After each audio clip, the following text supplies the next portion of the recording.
Celui qui s'appuie sur le Seigneur, il a un appui solide. Quand tu t'appuies sur le Seigneur, tu t'appuies sur sa parole. Vous voyez? Parce que s'appuyer sur le Seigneur, c'est ça. C'est s'appuyer sur sa parole. Et tu as un appui solide. Oui. Tu ne vas pas chanceler. Bien-aimé, peu importe le problème que tu as, confie-toi dans le Seigneur.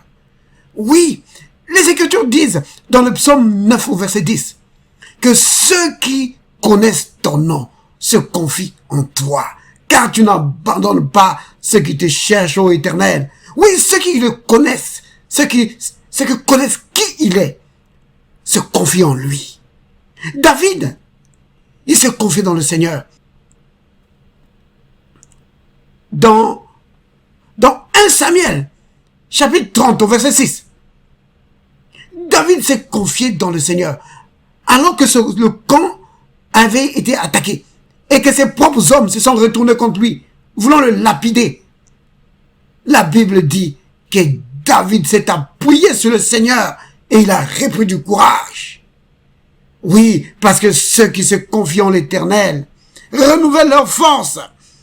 Comme il est dit dans Ésaïe 40, au verset 30 et 31, que même si les adolescents, les jeunes gens peuvent se fatiguer, mais celui qui s'appuie sur le Seigneur, il renouvelle ses forces.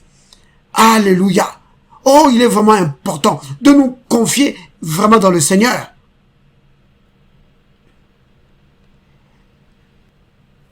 Voici ce que David dit dans le psaume 27, à partir du verset 1 jusqu'au verset 3.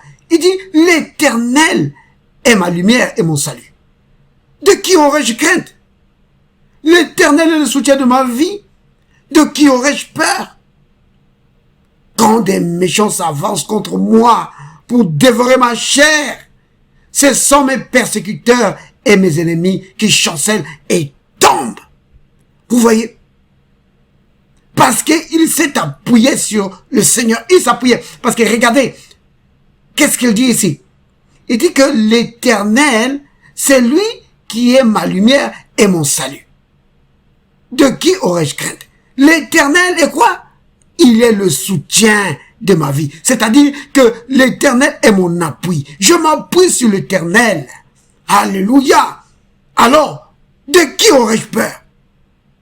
Vous voyez? S'appuyer sur le Seigneur, ça te donne de l'audace. Ça donne de l'audace à ta foi pour triompher devant les circonstances de la vie. Alléluia.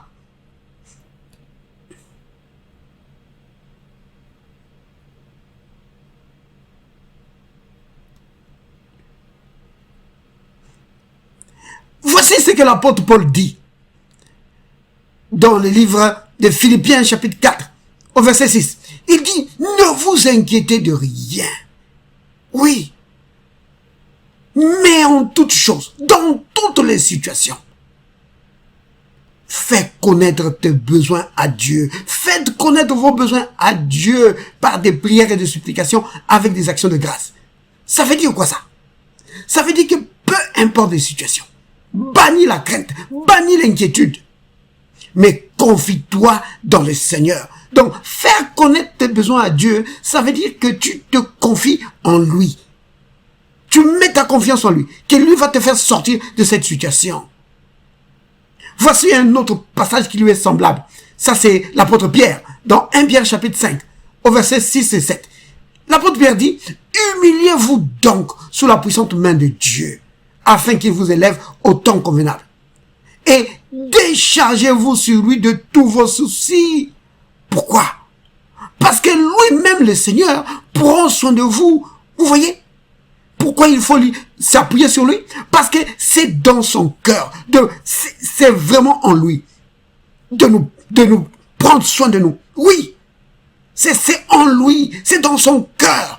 Prendre soin de nous, c'est vraiment ça, son cœur. C'est pourquoi il a dit, dans Jean 10 au verset 11, que je suis le bon berger. Le bon berger donne sa vie pour ses brebis. Vous voyez? Il est le bon berger. Il prend soin de nous. Alors nous devons nous confier en lui. Dans Hébreux, au chapitre 13, au verset 5 à 6, il est dit, ne vous livrez pas à l'amour de l'argent. Contentez-vous de ce que vous avez. Car Dieu lui-même, vous entendez? Dieu lui-même. Donc, avant que toi tu te soucies de toi-même, Dieu lui-même déjà, il a dit, je ne vais pas te délaisser. Je ne vais pas t'abandonner. Oh, béni soit le nom du Seigneur. Alors, qu'est-ce que tu dois dire? Eh bien, tu dois dire, comme il est écrit, que le Seigneur est mon aide. Je ne craindrai rien. Que peut me faire des hommes? Alléluia. Béni soit le nom du Seigneur. Amen. Alors, s'appuyer sur Dieu, c'est s'appuyer sur ce qu'il est. C'est-à-dire, s'appuyer sur son amour, s'appuyer sur sa bonté, sa miséricorde, sa grâce, sa fidélité, sa toute-puissance. Par exemple, dans Romains, au chapitre 4, il est dit ceci. À partir du verset 20, il est dit, on parle ici d'Abraham, on dit, il ne douta point par incrédulité au sujet de la promesse de Dieu, mais il fut fortifié par la foi, donnant gloire à Dieu, et ayant la pleine conviction que ce qu'il promet, il peut aussi l'accomplir. Vous voyez, Abraham, il s'est appuyé sur la fidélité de Dieu et sa toute puissance, alors qu'il attendait son fils, Isaac. Il croyait que Dieu a les capacités d'accomplir ce qu'il a dit. Il croyait que Dieu est fidèle, qu'il ne va pas laisser tomber une parole qui est sortie de sa bouche. Alléluia. Un autre passage qui nous est donné ici, c'est dans Hébreux, chapitre 11 au verset 19. Là, on parle toujours d'Abraham, mais ici, c'est quand il fut mis à l'épreuve. La Bible dit que quand Dieu a mis Abraham à l'épreuve, comment est-ce que sa foi a tenu? Sa foi a tenu parce qu'il s'est appuyé sur la toute-puissance de Dieu. Il croyait. Il pensait que Dieu est puissant. Oui, même pour ressusciter les morts. Vous entendez ça? C'est cela, le genre de pensée que nous devons avoir. Que Dieu est puissant pour me délivrer de toutes les situations. Oh, béni soit le nom du Seigneur. Prenons un autre cas. C'est Sarah, donc la femme d'Abraham. Quand ils attendaient cet enfant-là, n'oubliez pas qu'elle était avancée en âge. Mais la Bible dit dans Hébreux 11 au verset 11 que Sarah a cru dans la fidélité de Dieu. Vous voyez, elle s'est appuyée sur la fidélité de Dieu. Donc, s'appuyer sur Dieu, c'est s'appuyer sur ce qu'il est. Alors ta foi est fortifiée, ta foi est boostée et tu triomphes devant les situations de la vie. Alléluia. Béni soit le nom du Seigneur.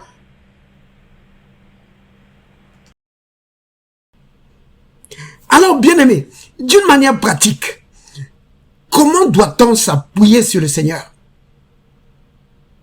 Si tu veux t'appuyer sur le Seigneur, tu dois prendre sa parole, tu dois penser à ce qu'il est et tu dois le proclamer de ta bouche. Tu prends par exemple Philippiens 4, verset 6 ou 1 Pierre 5, verset 7, parce que ces deux écritures sont semblables. Tu commences à le proclamer de ta bouche. Il dit, Père, merci.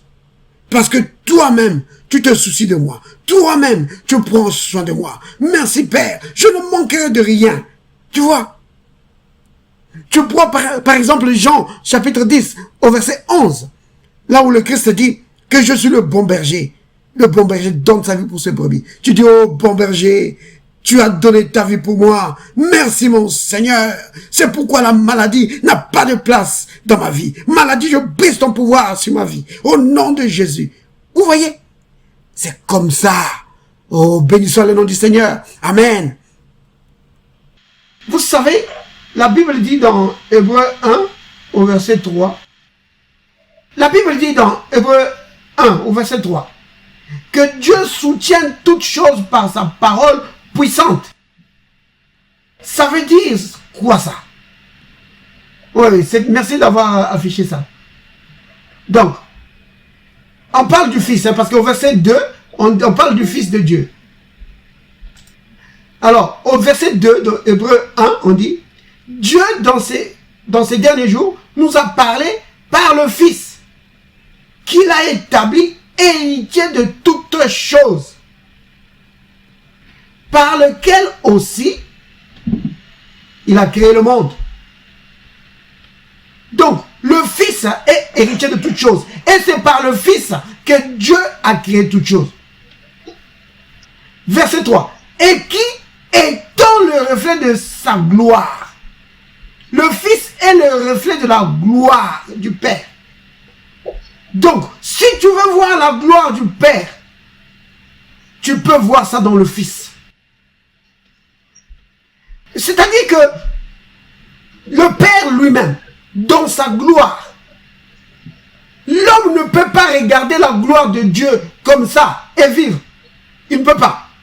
Dieu a dit à Moïse, mais parce que Moïse voulait voir cette gloire. Il dit, fais-moi voir ta gloire. Dieu dit, mais Moïse, si tu vois ma gloire, tu ne pourras pas vivre.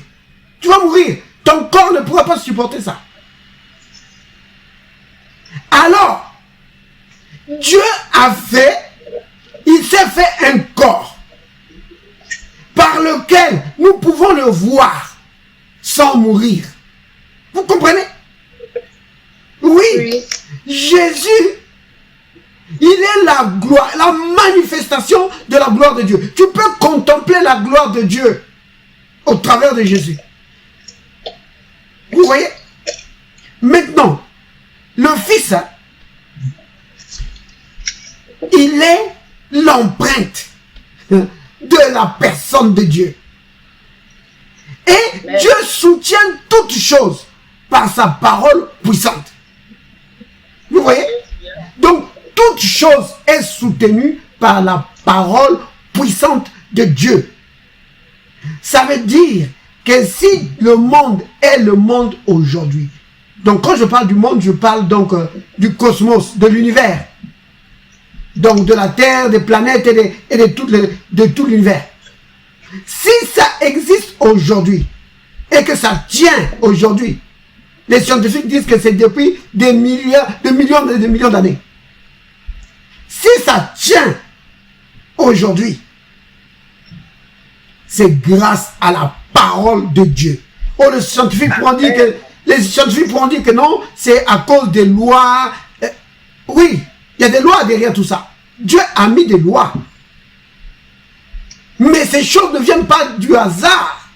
Ces choses ont été créées par la parole de Dieu. Et c'est par sa parole que tout se tient. La vie de chaque être vivant sur la terre, elle tient grâce à la parole de Dieu. C'est-à-dire que parce que la parole de Dieu est infaillible, c'est pourquoi tout ce que la parole de Dieu a créé subsiste. Vous comprenez? Oui. Donc ça veut dire ceci, que si tu t'appuies sur la parole de Dieu, tu te tiens sur un fondement solide, mais vraiment solide. Oh oui! Tu te tiens sur un fondement solide. C'est pas moi qui le dis, c'est le Christ qui le dit. Le Christ dit que si tu peux prendre la parole de Dieu, et si tu peux t'exercer à la mettre en pratique, le Christ dit que tu es comme une maison qu'on a bâtie sur le roc. Peu importe la situation de la vie, tu vas toujours triompher. Alléluia. Béni soit le nom du Seigneur. Amen. Alléluia.